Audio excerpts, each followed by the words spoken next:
Hey guys, Jonah here, one more time. My God, it's been another scorcher today. Well, it has in the afternoon. It was a bit foggy this morning, which was a bit nuts. And I forgot to say yesterday, and I'm still wearing it. I know I probably stink because I wear the same clothes a few days in a row. But hey, got to save money somehow. But look at this. I've got my GB, oh, my Team GB Olympic t-shirt on because it was 1 year ago that our King Charles III was crowned. So this one's for you, Charlie. Yeah, it's been been a difficult year for him, been a difficult year for me too, um, and been a difficult year for these guys. Um, Buxton Brewery, I have heard it on the grapevine that they are bringing the administrators in, which is absolutely nuts because you see these guys everywhere. And this is the Kingslayer DIPA or double IPA. If you turn it on its side, it's an 8% double IPA, Kingslayer, and it says we must have a. Hang on, let's have a look at this. We must have a bloody good nose and we've cracked crowns. What the hell does that mean? A juicy New England style DIPA, so it's a modern style DIPA. What have we got in there? We have got Citra and Mosaic. Nice. I think there's some other hops in there from. I did a little bit of research and we see there's some other hops in there too. It says visit our bars and all that kind of stuff. Well, hopefully they'll be around for a bit longer. I think we've got oats. Yeah, oats and wheats. Of course we have. And I even like that Kingslayer. I was thinking Game of Thrones, but it could be this dragon and some local legend that I don't actually know about. But hey, I don't know everything, dear viewer. Even though I think I might do. No, I'm clever enough and open with myself enough to say that I don't actually know everything. Although some people that I meet, usually down the pub, they actually do think that they know everything. Hey, I don't mind so long as I've got a beer with me. Right, so an 8% deeper in a big can. Outrageous, eh? Whoa! I just put a load of stuff. What was that? Must be yeast, I think. Hopefully, so long as it's not. Yeah, I can't see anything settling out. There's a big amount of yeast. Look at that though, hazy as a mofo. I wouldn't quite call this a milkshake IPA, but it's definitely thick. And not much head. It's like half a finger, quarter of a finger, perhaps. That's not so good. Oh, but lovely and juicy. Right, let's get a photo. Let's get cracking on this bag. This might take me a while, dear viewer. There we go, Kingslayer, and there he is. There is the bad boy.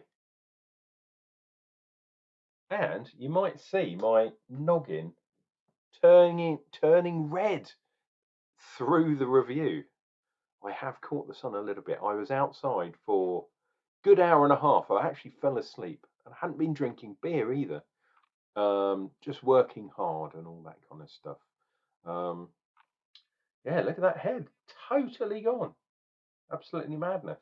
But not unusual for this type of beer and this strength of beer. Lots of oils in there. It's a strong ABV too. We'll see if we get any nice lacing or nice lines on this beer. See what we get, shall we? Wow, lovely tropical fruit, citrus.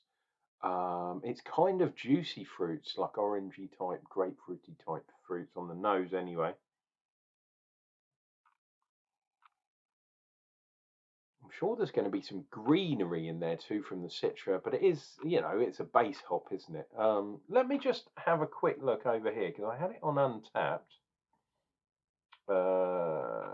So, according to Untapped, and this is not what it says on the can, we've got Citra Mosaic, Equinaut, and Sabro. So yeah, let's see what we get from this.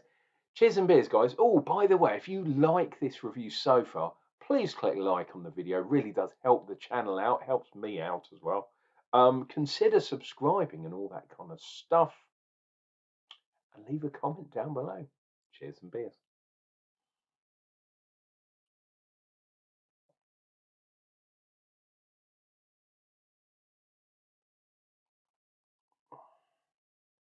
Oh, actually, that's looking pretty good so far with regards to the lacing. Sometimes these things fall down the side of the glass, but I think this one might hang about a bit. We'll see where we are at the end, but it's a good start. I've had this in the fridge for probably about a week, I'd say. So maybe that's why everything's settled out. And I've got this charge of kind of yeasty, hoppy goodness into there at the bottom of the can. But also, it's really smooth. There is a bit of juiciness to it. Yeah, but for a deeper beer, and that's a double IPA, meaning they've got, well, basically it means it's a strong version of an IPA. 8%, I think this one is. Did I say that at the beginning? I'm sure I did. Yeah, it's on the side, isn't it? 8% ABV. Does it mention the other hops in there?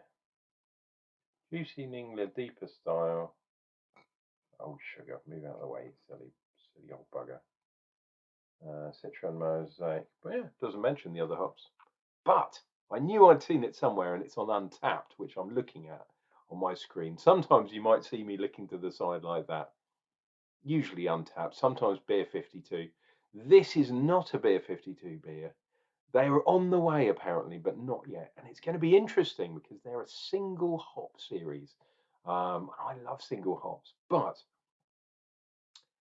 yeah, Beer 52 is a bit hit or miss at the moment. I'm not sure why. We'll see what we get. Cheers.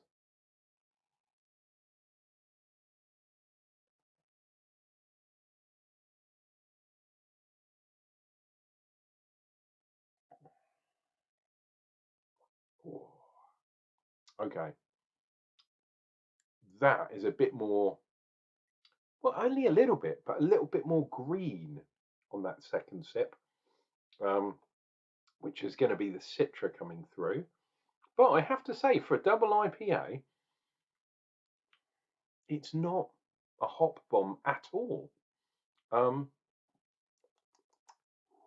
so far, it doesn't taste much stronger than sort of 6.5 perhaps. I'm sure it is 8%, but yeah, hidden very well and very mild. It's a very mild beer. Sometimes, I mean, it's not a double hopped IPA. That's a different kind of thing. Pardon me. Or double dry hopped is the other one. DDH IPA. Double IPA just means it's a strong version of a normal IPA. And I got this at Tesco's, British supermarket Tesco's,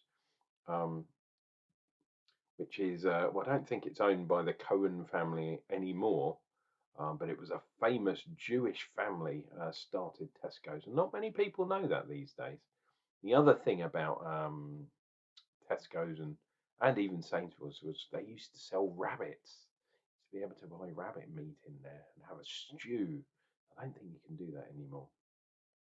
Lucky I live in the countryside, and you can go and you can find game, yeah, quite easily. So if you fancy that kind of stuff, my other half is a vegetarian, so she doesn't let me eat such things. It's not often we have lamb, to be honest, either. Don't mind a bit of chicken every now and then. But yeah, this beer is very mellow considering its strength. And I believe this was I think it was £3 or £3.50 for a can. You might say, "My God, Jonna, that's ridiculous," and it is ridiculous. But I got it on a deal. Of course I did, which was buy four for the price of three.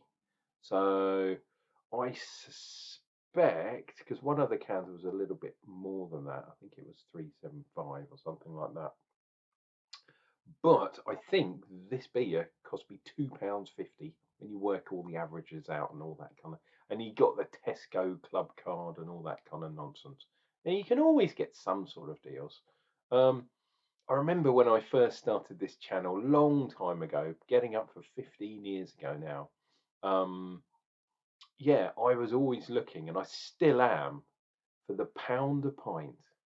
And it's incredibly rare to find these days, but sometimes you can find it. Um, Not in the pub, my God, no chance. But in the supermarket and some shops, when they have deals on, when they have massive discounts, it is possible to find a can of beer for £1. Happens sometimes. 2.50 though, not too bad, especially considering it's an 8% beer.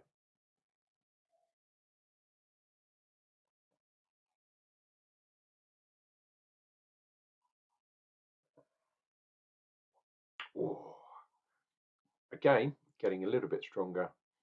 We're getting that nice kind of greenery, but it's not verdant. I was thinking it was full on verdant, but it's not. Um, and when I say verdant, I mean like the brewery verdant, and they do beers like Putty, for example, which is just absolutely ridiculous hop monster. But this beer isn't that. You've got a bit of kind of green kind of hedgerow there.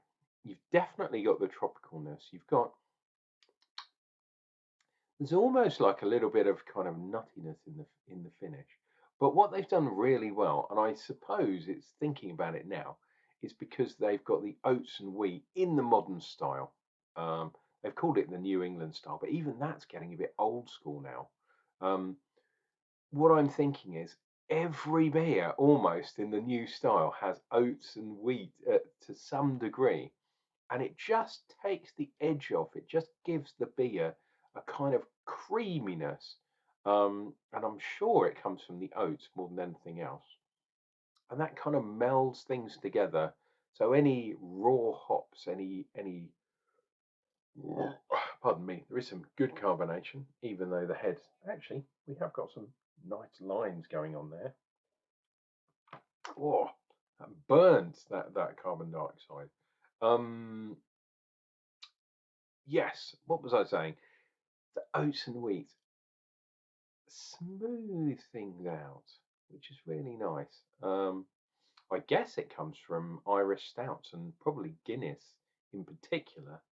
Um, but I remember in the 90s, back in the 90s, it's a long time ago now, there used to be quite a lot of beers taking, I think Guinness started it in the kind of maybe in the 80s or 70s, doing the nitrogen kind of thing, and that kind of adds a sort of creaminess to the flavour of a beer too, especially like Guinness, like a stout. And I think it was a lot stronger in those days, if I remember. But with the other beers, like John Smith's did a nitro version, and Caffrey's, another Irish beer, and Guinness they did some weird, like I think they did a nitro lager or something. They played around with it. The only one really is Guinness Draft that does the nitro anymore. I mean, you've got things like Beamish, which you can't get in the UK in the pubs anyway. Well, I don't think you can. I'd love to know if you can, because I'd be there. I love Beamish. And what's the other one? Murphy's Stout. But there were other versions. There were ales that people did through nitro. I always wondered, what would one of the modern style beers be like, especially because it's got wheat and oats in it, very similar to Guinness in that regard. What would these be like if you put them through nitro? An interesting thought, dear viewer. You heard it here first. If I ever get my bar up and running, you're all invited, of course, but I will have a nitro tap, and it won't always have stout on it. It will have some other beers running through, or served, dispensed, if you like, through nitro. And yeah, I'm always interested to do taste by taste by taste. And yeah, I think I might do some beers. Um, what do they call it when you have like 3 or 4 beer? A flight of beers. So you have one that's on carbon dioxide, one that's nitrogen, and a bottle conditioned beer too. 3 beers, boom, boom, boom. Taste the difference. See what they taste like, and I guarantee they will taste very different.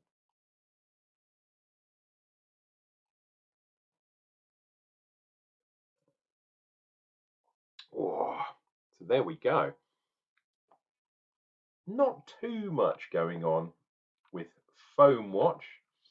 Oh, if we turn it round here, we have some very small creatures climbing up the side. And if I turn round, there could be, yes, there are some other ones looking to the skies. Oh, they're appeasing the YouTube gods, dear viewer. And you can do that by subscribing and liking the channel. Unclejona will return. And until then, why don't you take care of yourselves, take care of each other. Make sure you tell the ones that you love that you do love them. Because you never know what's round the corner. And I'll be back with another beer review real soon.